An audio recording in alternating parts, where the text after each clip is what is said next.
My son called his mother deadweight the night she was admitted to the ICU. He said it quietly, almost to himself, standing in the hospital parking lot while I was still close enough to hear every word. He didn't know I was there.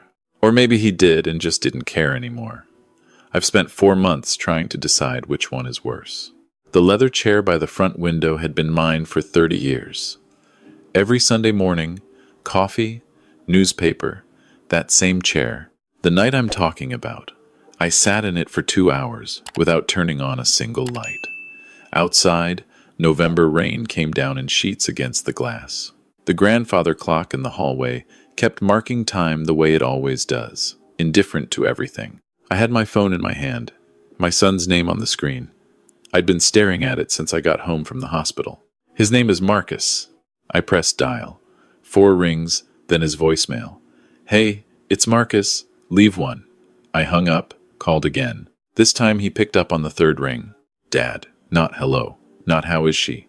Just my name, flat and impatient, background noise behind him. Something metal, like a restaurant kitchen. "I'm calling about your mother." "Yeah." Long pause. "What about her?" "She's asking for you." I heard him exhale. "Dad, I told you. I can't just drop everything every time she has an episode." "This isn't an episode, Marcus. She's in intensive care. Her kidneys are failing." Silence, then quieter. "Is it serious?" "That's what intensive care means. Look, I've got a thing this weekend. Nashville. Brent's bachelor party. It's been planned for months." I stood up from the chair. Couldn't stay sitting. "Your mother is on a ventilator, and you're telling me about a bachelor party." "She's been sick for 2 years, Dad." "I can't put my entire life on hold for 2 years.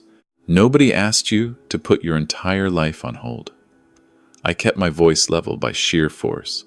"We're asking you to drive 4 hours and sit with her." "I'll come when things settle down a little." "What does that mean?" "It means I'll come when I can. She might not be there when you can." He said nothing. "Marcus, I heard you, Dad. Then what are you going to do?" He said he'd think about it. He didn't come that weekend. He didn't come the weekend after that either. My wife's name is Lorraine. We met in 1981 at a faculty mixer at the University of Illinois. She was a librarian. I was an adjunct professor of American literature.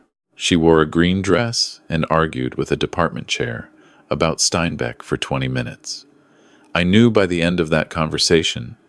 We got married 18 months later. We had Marcus in 1986. He was wanted. He was loved. He had everything. Room 14 inches, the ICU smelled like antiseptic and recycled air. Lorraine had tubes running in 3 directions. The machines around her bed beeped in a rhythm I'd learned to read like a second language. Low numbers bad, high numbers worse. Certain sounds meant call the nurse immediately. I'd learned all of it in the first week. She opened her eyes around 10 in the morning, 2 days after the call, with Marcus. She looked at me the way she always did, like I was the only steady thing in the room. "Did you eat?" Her voice came through the oxygen mask, muffled and slow. "I had coffee." "That isn't eating, Robert." I smiled, despite everything. There it was. Even in intensive care, Lorraine was monitoring my nutrition. "Marcus called," I said. The lie came out smooth, practiced. I'd been telling it for 8 days. "He sends his love. Work is overwhelming right now. Big project." She watched my face. She'd been watching my face for 43 years. She knew when I was reading aloud from a text I believed, and when I was making something up as I went. "He's coming though, right?" she asked. "Of course." "Soon." She let it go. She always let things go when she could tell I needed her to. That was Lorraine. She absorbed other people's pain to protect them from having to show it. I took her hand. Her wedding ring was loose now. She'd lost 22 pounds since August. I read to her that morning. She liked poetry. Mary Oliver mostly. I'm not much of a poetry person, but I'd memorized 3 of them because she loved them. I read the one about wild geese. Her eyes were closed by the 4th line, but her hand stayed warm in mine. On the way out, Dr. Anand caught me in the hallway. "Mr. Calloway, do you have a few minutes?" It wasn't a question. We walked to a small room near the nursing station. He closed the door, which told me everything before he said a word. "The dialysis isn't holding the way we hoped." He kept his voice careful and even. Her kidneys aren't recovering. We need to start thinking about palliative options. How long? He hesitated. 6 weeks if things stay where they are, less if she has another infection. 6 weeks. I said it back to him like maybe the number would change. I know. He sat across from me. I'm sorry. Is your family nearby? My son is in Cincinnati. You should call him. I nodded. I kept nodding long after Dr. Anand stood up and shook my hand and left. I sat in that little room for 15 minutes looking at a poster on the wall about hand washing. 6 weeks. I did the math automatically. 6 weeks was the second week of January. Lorraine had always loved Christmas. She decorated the entire house the first weekend of December. Every year, same boxes from the attic, same ornaments going on the same branches, same argument between us about whether the star or the angel went on top. She always won. It was always the angel. I called Marcus from the parking garage. The doctor spoke to me today, I said. And he's saying 6 weeks, maybe less. Long silence. I need you to come, Marcus. Not someday. This week. Dad, His voice changed register. I'm dealing with some things right now. Financially, things are tight, and the drive is, I'll pay for gas. I'll pay for a hotel. Name what you need. It's not about money. Then what is it about? He said it was complicated. He said Lorraine, and he had history I didn't fully understand. He said his therapist had been working with him on not letting himself get pulled into other people's emotional emergencies. He said that last part, and I had to pull the phone away from my ear for a moment because I didn't trust what I would say. Your mother, I said when I put it back, is not an emotional emergency. She is your mother. She is dying. Those are two different things. Dad, come this weekend, Marcus. I'll try. He didn't try. Nashville was that weekend. I know because the posts started Friday morning. I found out through my niece Patricia, who showed me on her phone in the hospital cafeteria, because Marcus had blocked me sometime in the previous year without mentioning it. I hadn't even known until that moment. The first post was a group photo. 6 men in a hotel lobby in matching shirts that said, Brent's Last Rodeo, in rhinestones. Marcus in the center, arm around Brent, grinning like he'd just won something. Patricia watched my face as I scrolled. Uncle Robert, she said quietly. I handed the phone back without a word. That was November 14th. I sat with Lorraine for 9 hours that day. I read her 2 chapters of Lonesome Dove because she'd always wanted to finish it, and we'd never gotten around to it. She laughed twice during the reading, which felt like a gift I hadn't earned. That evening, I drove home, changed my clothes, made soup I didn't eat, and sat at the kitchen table with my laptop open for a long time before I opened it. I'd been a literature professor for 31 years before I retired. I'd read more words than most people ever would. I knew something about consequences, about how a story's ending is made entirely by its middle, by the choices the characters make when they think no one is watching. Marcus thought no one was watching. I searched for estate attorneys in Springfield. The first 3 names meant nothing to me. The fourth was Diane Wakefield, who had handled my mother's estate back in 2009. Sharp, direct, no nonsense. I remembered her well. I wrote her name on the yellow legal pad next to my coffee cup. Beneath it I wrote Monday morning, 9 a.m. Beneath that I wrote what I intended to change and why. The house on Birchwood Drive was worth $310,000. I'd had it appraised last spring. Joint savings. $280,000, built slowly over 43 years of 2 modest incomes and careful choices. Life insurance. $50,000. Lorraine's pension survivor benefit. Modest but steady. Total, roughly $640,000. Marcus had never asked about any of it directly, but I wasn't naive. He knew it existed. He'd made a comment at Easter 2 years ago about real estate prices in our neighborhood. Offhand, almost casual, I'd filed it away. I opened a fresh page of the legal pad and wrote slowly. Lorraine's name on something that would outlast both of us. She'd spent 37 years as a librarian, 37 years helping people find things. Books, yes, but also information, direction, a quiet place to think when the world outside got too loud. She believed in literacy the way some people believe in God. She tutored kids after hours without being asked. She drove to the county jail twice a month for 8 years to run a reading program nobody funded and nobody covered in any newspaper. She just did it because she thought it mattered. A fund that bought books for underserved school libraries. That was what I wrote down. Something with her name on it that would put books into the hands of children who didn't have them. Something she would have done herself if she'd had the money. I closed the laptop at 11:15, left the legal pad on the table, went upstairs, slept 4 hours. Monday morning I called Diane Wakefield. Her assistant put me through in under 2 minutes. Diane's voice was exactly as I remembered it. Efficient, warm underneath, but not soft. "Robert Calloway," she said. "It's been years. I need to change my will." I said it without preamble. Completely. Brief pause. "When can you come in?" "Today, if possible." Her office was on the 15th floor of a building downtown. I rode the elevator up, watching the numbers change. I had the folder under my arm, the same one I'd packed that morning. Bank statements, property deed, the existing will, a printed copy of Marcus's Nashville Post that I'd asked Patricia to send me. Diane stood when I came in. Silver hair now, same sharp eyes. She gestured to the chair across from her desk. "Tell me what you need." "I need to disinherit my son." I said it the way you say something you've already said 100 times in your head. Completely. Nothing. Not a dollar. She leaned back slightly. "You understand that's permanent." "I understand perfectly. Tell me why." I opened the folder, put the Instagram printout on her desk first. Nashville, November 14th. His mother is in intensive care that day. He's in a hotel lobby in a rhinestone shirt at his friend's bachelor party. She looked at it, then looked at me. I slid the next printout across. November 15th. A bar somewhere on Broadway, live music, beer raised toward the camera. Caption: Nashville Nights. Can't beat it. Then the one from the 16th.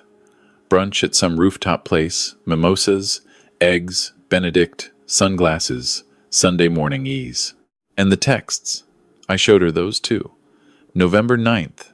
I texted, "Mom's doctor says 6 weeks, maybe less. Please come this weekend." His reply, 2 hours later, heard. "I'll see what I can do." Nothing after that. November 12th. I texted, "She asked for you again today." He replied, "I know, Dad. It's complicated." Diane set down the papers. She took off her reading glasses. She looked at the wall for a moment. "I knew this young man," she said quietly. "You brought him to my office once, years ago. Your mother's estate." "He was 23 then," I said. "I don't know who he is now." She nodded slowly. "What do you want to do with the estate?" "Books," I said. "Lorraine's name on it. School libraries in low-income districts. Something real, something lasting, something she would have done herself." Diane pulled her keyboard close. "Illinois allows complete disinheritance," she said. "Explicit intentional language makes it essentially challenge-proof. We can execute today if you want." "I want." She typed for a long time, asked questions. I answered them. The room was quiet except for the keyboard and occasional traffic sounds from 15 floors down. Outside the windows, November had turned everything gray and bare. The lake was steel-colored in the distance. The documents took 40 minutes to draft. Diane read them aloud. "I, Robert Calloway, being of sound mind, intentionally make no provision for my son Marcus Calloway. This is deliberate and not an oversight. The entirety of my estate is directed to establish the Lorraine Calloway Library Fund, a charitable organization providing books and reading materials to underfunded school libraries in central Illinois." She looked up. "Once you sign this, it's binding. Are you certain?" My hand was steady when I picked up the pen. "More certain than I've been of anything in years." I signed. Her assistant and a paralegal witnessed. Diane notarized it with the embosser, and the crunch of that seal was the most final sound I'd ever heard. She handed me the sealed copies in a manila envelope. "Is there anything else you want him to know?" she asked. "A letter to be read when the will is executed." I dictated it while she wrote. "Marcus, by the time you read this, your mother is gone. She asked for you every day. You did not come. You were in Nashville when I called you. You called her complicated. You used the word burden once in a parking lot. thinking I couldn't hear you. I could. Everything that was ours is now hers, in the only way that's left. The children who receive books through the Lorraine Calloway Library Fund will know more about love than you did at the end. Your father, Robert. Diane sealed it herself, attached it to the will with a paperclip. I rode the elevator down alone. In the lobby, I buttoned my coat, pushed through the glass door into the November cold, stood on the sidewalk for a moment, feeling the weight of the envelope against my chest. Something was done now that could not be undone, and I felt, for the first time in weeks, like I could breathe all the way to the bottom of my lungs. The posts kept coming. Patricia showed me, because I'd asked her to, because I needed to see, because evidence was the only language I had left. November 22nd. Marcus at a Bengals game. Blue and orange in the stands, hot dog, beer, game day. His caption, "Nothing like a Sunday with the boys." November 26th. Thanksgiving. Not with us. A table full of people I didn't recognize, Brent and his fiancée at the head. Marcus in the corner, wine glass raised. Grateful for these people. Family isn't always blood. I read that caption sitting beside Lorraine's bed. I did not show it to her. She'd asked me at Thanksgiving, our Thanksgiving, which was just the two of us in her hospital room with a piece of pie Patricia had brought, whether Marcus had called. I said he'd texted. She nodded and looked out the window for a while. I watched her face. "He loves you," I said, because I didn't know what else to say, because the truth would have taken something from her she needed to keep. "I know," she said, in the way she said everything, like she was carrying the full weight of it and had decided to carry it lightly for everyone else's sake. December 3rd. Marcus at a work holiday party. Suit, tie, champagne, the kind of professional smile he'd perfected somewhere in his 30s. December 7th. I texted, "She's stopped eating solid food. The doctor has adjusted her medication. Please come, Marcus. It can't wait anymore." He replied 4 hours later, "I'll try to get there before Christmas." I screenshot it, added it to the folder. December 9th. Marcus posted a photo of his apartment living room, decorated for Christmas. White lights, a tree in the corner, presents already underneath it. "Cozy season," the caption said.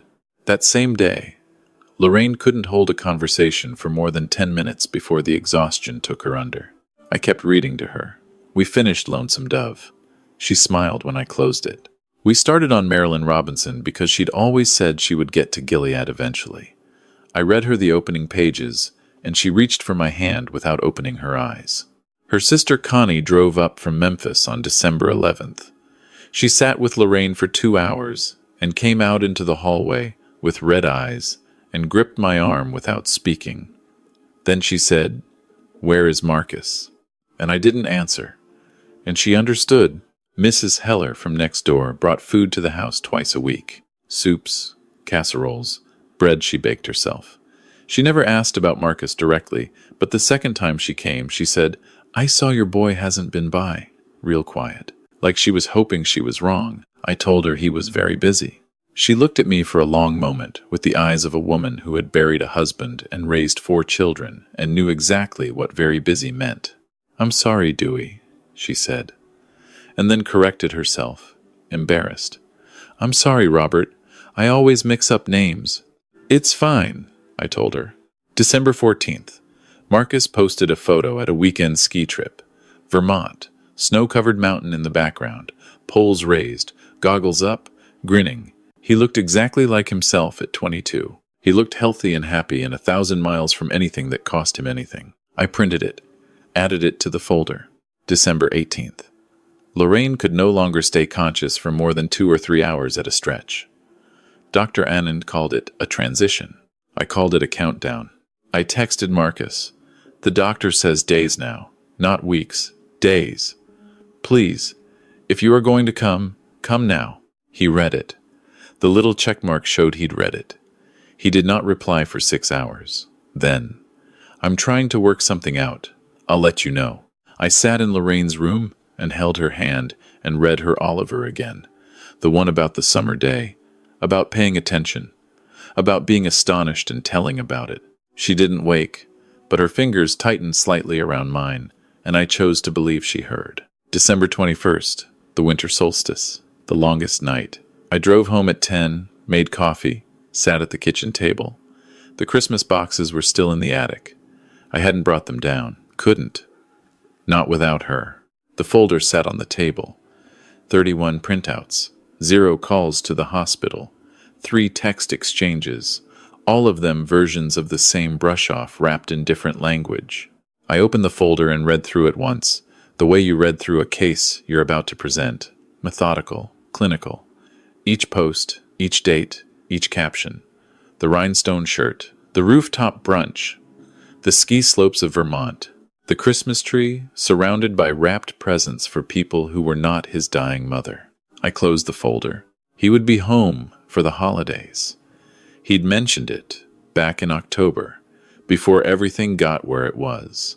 Said he'd come for a few days around Christmas.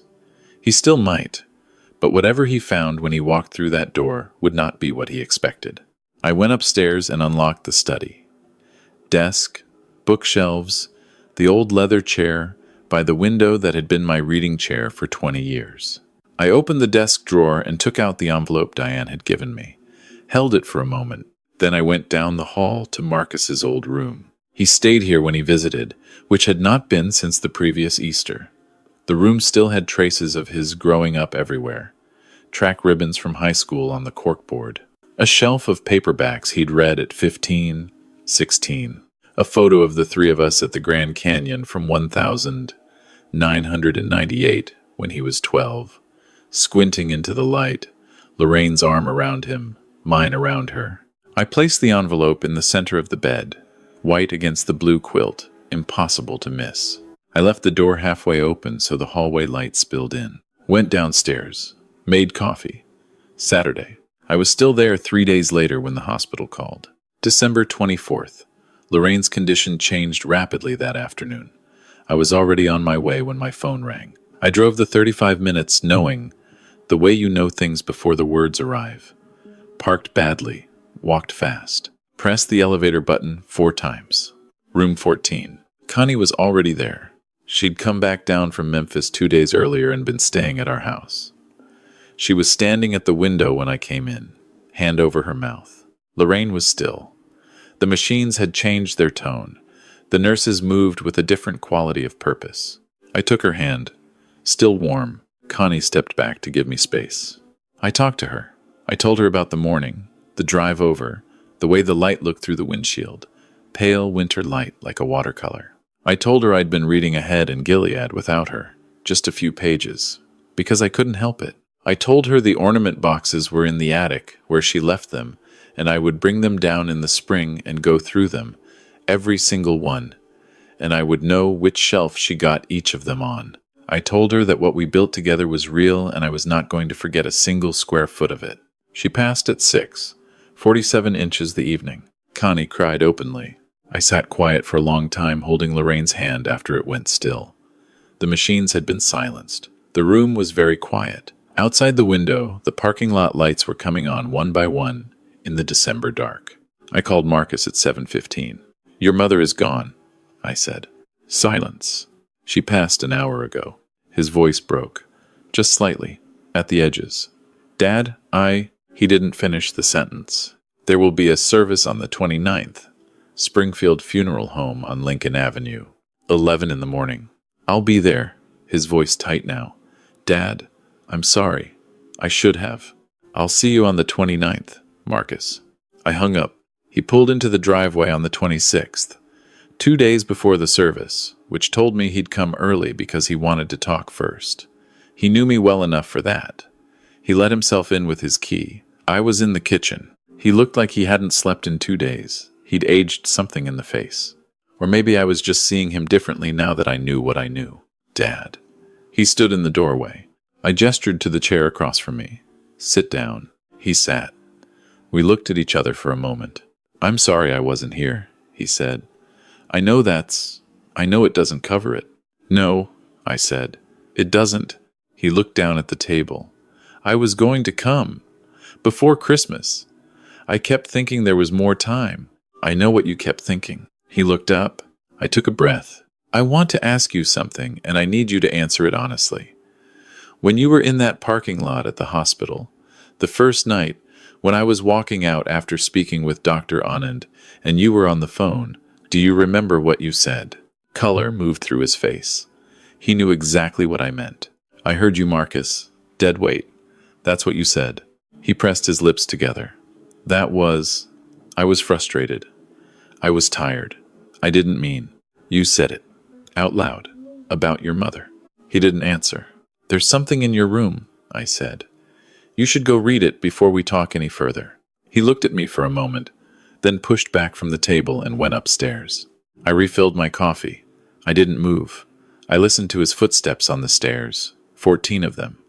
Then the turn down the hall, then his door pushing open, the light clicking on, 3 seconds of silence, then the sound of paper tearing, then nothing for a long time. Then his footsteps fast on the stairs, and he was standing in the kitchen doorway, holding the papers in both hands. What is this? You know what it is. You disinherited me. I did. Dad, this. His voice went jagged. $640,000. To a library fund, the Lorraine Calloway Library Fund, I said, for school libraries in districts that can't afford books. Your mother spent 37 years believing children should have access to books. Now her name will help make sure they do. He put the papers down on the table between us. His hands were shaking. You can't do this. It's done. December 9th. Diane Wakefield's firm. It's executed and it's final. I'll contest it. That's your right. But I'd encourage you to think carefully before you spend money on lawyers to fight a document that has 2 witnesses, a notary, and was drafted by one of the best estate attorneys in the state. Think also about what a court proceeding would put into the public record. He sat down, or rather, he fell into the chair. He pressed both hands over his face and held them there. I reached into the folder on the counter, began placing printouts on the table between us, one at a time. November 14th, I said. Nashville, Brent's bachelor party. Your mother had been on a ventilator for 9 days. I pointed to the rhinestone shirt. November 15th, Broadway bar. She was in dialysis that morning. November 22nd, Bengals game. I placed it carefully. She asked me that morning why you hadn't called. I told her you were overwhelmed with work. Marcus stared at the growing row of printouts. Thanksgiving, I said. The caption, family isn't always blood. She spent Thanksgiving in a hospital room. Connie brought her pie. I read to her. Stop, he said. His voice was barely there. I kept going. Vermont ski trip, December 14th. She couldn't form sentences longer than a few words that day. December 18th, holiday party. I texted you that morning. Days, Marcus. Not weeks. Days. I showed him the phone, the text, the timestamp, his reply 6 hours later saying he was working something out. He was looking at the table, not at the printouts anymore. Just looking at the wood grain like it had something to say. 31 posts, I said. 29 days. 0 calls to her room. 0 calls to the nursing station. 0 calls to her doctor. 3 texts to me. All some version of, I'll try to get there. He put his head down on his arms on the table. His shoulders were shaking. She asked for you every day, I said. Every single day I sat in that room, she asked me when you were coming. And every single day, I lied to her. I said you were busy, you were stressed, you were on your way. I lied to protect her from knowing that her son couldn't be bothered to drive 4 hours. His voice came out muffled against his arms. I didn't know it was going to be that fast. I texted you that it was days. I thought you were upset and overstating. I have never overstated a single medical fact to you in your entire life. He had nothing to say to that because he knew it was true. I stood up, walked to the window. The backyard in December, bare trees, the bird feeder Lorraine filled every week, still full. I'd filled it myself the day after she was admitted. I didn't know why, except that it felt like keeping something going that she'd started. She said your name, I said. I heard the chair move behind me. He was lifting his head. The last day, near the end, she was going in and out. She said your name, not mine, yours. I was there, holding her hand, and she said Marcus. And I told her you were coming. You were almost here. She should wait just a little longer. He made a sound. Not words, just sound. She didn't wait, I said. She couldn't. I turned and looked at him. He was a 58-year-old man, sitting at his parents' kitchen table, with his face in pieces and a stack of vacation photographs in front of him. And I felt something I hadn't expected to feel. Not satisfaction, not anger, just sorrow. For what he'd done, for what it had cost all three of us, for the person he'd been once, 12 years old at the Grand Canyon, squinting into the light. The service is the 29th, I said again. You're welcome to come. Dad, he stood up. We don't just, I'm your son. Yes, I said. You are, and your mother loved you completely and without condition until the last hour of her life. And that is a gift you didn't earn and didn't appreciate and can't get back. That's what you have to live with now. That's between you and whatever conscience you've still got. The will stands? The will stands. He picked up his keys from the table. He hadn't even taken his coat off. He stood at the kitchen door for a moment with his back to me. I'm sorry, he said. I need you to know that I know you are, I said. But you're sorry you lost something. You're not sorry she died without you. He left. I heard his car start. I heard it back out of the driveway and disappear down the street. I stood at the kitchen window, looking at the bird feeder for a long time. The service on the 29th was 67 people. The funeral home was full. I hadn't expected that many, but Lorraine had touched a lot of lives in 37 years, and people showed up to say so. Former students from the county jail reading program, 7 of them, sat together in the third row. 3 colleagues from the library, neighbors, friends from the church choir she'd sung in until she got too sick. Connie and her family from Memphis. Marcus came. He sat in the 4th row, not the family row, and he was alone. He had the face of someone enduring something. I spoke about her. I talked about the green dress in Steinbeck and the faculty mixer in 1981. I talked about the jail reading program. I talked about 43 years of filling the bird feeder and arguing about Christmas tree toppers and the complete works of Marilyn Robinson, which we did not finish, but got further than we would have otherwise. I did not mention Marcus. Afterward, people embraced me. The 7 men from the reading program stood in a line, and each of them shook my hand, and one of them, a young man about 30, said, "She changed my whole life. I want you to know that," and I held that sentence in my chest like a coal. Marcus approached me near the end. I let him hug me. I did not hug him back. He noticed. He stepped away. "The fund," he said. "Is it really?" "It's real. Filed with the state. Tax-exempt status approved. First books distributed in February to 11 schools." He nodded. Said nothing. I looked at him for a moment. "Your mother would have forgiven you. I want you to know that. She would have found a way. That was who she was." He waited. "I'm not her," I said. "I'm sorry about that, but I'm not." He drove away that afternoon. I watched from the porch until his car turned the corner. Spring came. I brought the Christmas ornament boxes down from the attic in April, the way I'd told her I would. Went through every one. The ceramic cardinal she'd bought in 1989. The clay handprint Marcus made in 1st grade. The glass icicles from her mother's house. The angel for the top of the tree.